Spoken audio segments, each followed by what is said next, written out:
The Singapore Institute of Architects recently launched a blueprint aimed at addressing issues in the profession, such as low fees. Here to discuss this are Shaziran Shahabdeen from RSP Architects and Jaire Lee from DP Architects. Now, for our viewers' context, what changed in the industry since the new blueprint came out? Let's start with Jaire.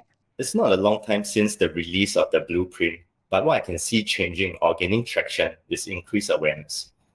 There are currently more awareness and conversations on issues such as fee diving, lower wages, brain drain, which is not a common topic in the industry until recent years. This blueprint allows architects and clients to have a clearer understanding of the liabilities and responsibilities of an architect and why things are priced the way they are.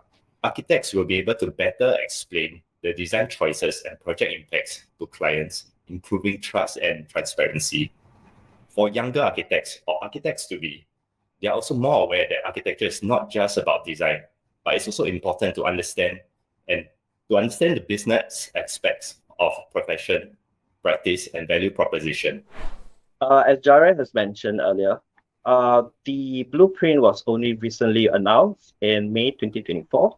So it is still too early to see the effects, and it's still work in progress. So what is your firm doing differently now to keep up with these new guidelines, Jaire?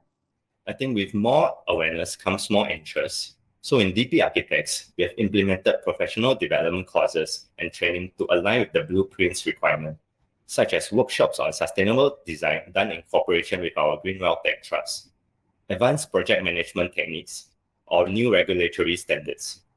This allows us to be clear on the core and specialized services that we are providing and be able to better position ourselves when communicating with the clients.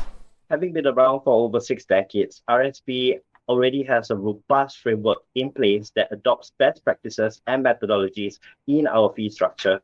So the blueprint underscores what RSP has been doing all along. As architects, we see value, not cost. The issue of low fees cascades down to low wages and eventually leads to brain drain. So if we can tackle the main issue of low fees at its roots, we are mitigating the other two challenges as well. How about for design expertise specifically? How are you using this blueprint to level up?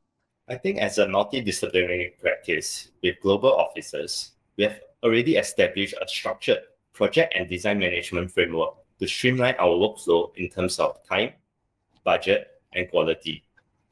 The blueprint reinforces some of these workflows, but also allows us to fine-tune others which could have been outdated. This keeps us abreast of the latest design, contract, and compliance trends in the industry. At RSP, as I mentioned earlier, we sell value, not the cost, quality versus the price. As architects, we carry a heavy burden in realizing every project we work on. We take on challenging projects that are constantly pushing boundaries, such as the airports and terminals, pursuing designs that are human-centric and sustainable through innovation.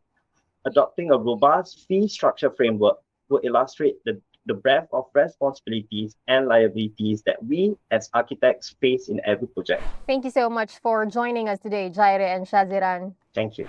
Once again, those were Shaziran Shahabdeen, Associate at RSP Architects, and Jaire Lee, Associate at DP Architects. For more news, visit sbr.com.sg.